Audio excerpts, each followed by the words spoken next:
ഇന്ന് ഞാനേ നിങ്ങളുടെ മുന്നിൽ വന്നിരിക്കുന്നത് ഒരു പ്രോഡക്റ്റിന്റെ റിവ്യൂമായിട്ട്. നമ്മളെല്ലാവരും പെർഫ്യൂംസ് യൂസ് ചെയ്യുന്നു. കഴിഞ്ഞ ഒരു വർഷമായിട്ട് ഞാൻ യൂസ് ചെയ്യുന്നത് ഈ അസൈബ പെർഫ്യൂംസിന്റെ അവർ മിക്സ് ചെയ്ത് തരുന്ന പെർഫ്യൂംസ് ആണ്. അതിൽ പല പെർഫ്യൂംസിൽ ഞാൻ സാറ്റിസ്ഫൈഡ് ആണ്. എന്നാൽ കഴിഞ്ഞ മാസം ഞാനൊരു പെർഫ്യൂം അവരുടെ നിന്ന് വാങ്ങുകയുണ്ടായി. ഊദ് ലാവണ്ടർ എന്നായിരുന്നു അതിന്റെ പേര് കേട്ടോ. ഒരു ദിവസം രാവിലെ ഡ്യൂട്ടിക്ക് പോകുന്ന സമയത്ത് ഞാൻ ഈ പെർഫ്യൂം അടിച്ചിട്ട് ഞാൻ ഡ്യൂട്ടിക്ക് പോയതിനു ശേഷം ഞാൻ നമ്മുടെ അവന്യൂസ് മാളിൽ ഒരു പർച്ചേസിന് ഏകദേശം ഒരു 5-6 മണിക്കൂർ കഴിഞ്ഞിട്ട് ബില്ലിങ്ങിന് നിന്ന സമയത്ത് അവിടുത്തെ ബിൽ കൗണ്ടറിൽ നിന്ന് ഒരു പുള്ളിക്കാരനെ ചോദിച്ചു, ഒമാനിയൻ എന്നോട് ചോദിച്ചു, സാറേ ലാവൻഡറിന്റെ പെർഫ്യൂമാണ് അടിച്ചിരിക്കുന്നത്.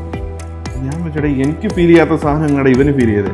അപ്പോൾ എനിക്കൊരു കാര്യം മനസ്സിലായി, നമ്മൾ അടിക്കുന്ന പെർഫ്യൂമിന്റെ ഫ്രഗ്രൻസ് നമ്മളെക്കാട്ടി കൂടുതൽ ആസ്വദിക്കുന്നത് നമ്മുടെ ചുറ്റുമുള്ളവർ. അങ്ങനെയുള്ളപ്പോൾ നമ്മളുമായിട്ട് ഒരു പരിചയമില്ലാത്ത ഒരു വ്യക്തി വന്നിട്ട് നിങ്ങൾ അടിക്കുന്ന പെർഫ്യൂം ഏതാണ് എന്ന് ചോദിക്കുമ്പോൾ നമ്മൾ അടിക്കുന്ന ആ പെർഫ്യൂമിന് ഒരു ക്വാളിറ്റി ഉണ്ടെന്നുള്ള കാര്യം നമ്മൾ റിയലൈസ് ചെയ്യുക. വലിയ വിലയൊക്കെ കൊടുത്ത് ബ്രാൻഡഡ് സാധനങ്ങൾ വാങ്ങുന്നതിലും സാധാരണക്കാരായ നമ്മളെയൊക്കെ സംബന്ധിച്ച് 5 റിയാലിന് ഈ ഒരു സാധനം വർത്താണ്. അവിടെയാണ് നമ്മൾ ഈ അസൈബ പെർഫ്യൂംസിന്റെ അവരുടെ ആ ഒരു മിക്സിങ്ങിന്റെ ക്വാളിറ്റി മനസ്സിലാക്കുക. ഞാനിത് അടിച്ചതുകൊണ്ട് ഞാനൊരിക്കലും പറയത്തില്ല ഇത് വാങ്ങി യൂസ് ചെയ്യണമെന്ന്. പക്ഷേ ഈ അഫോർഡബിൾ പ്രൈസിന് ഈ പെർഫ്യൂമിന്റെ ക്വാളിറ്റി അത് ബ്രില്യൻ്റ് ആണ്.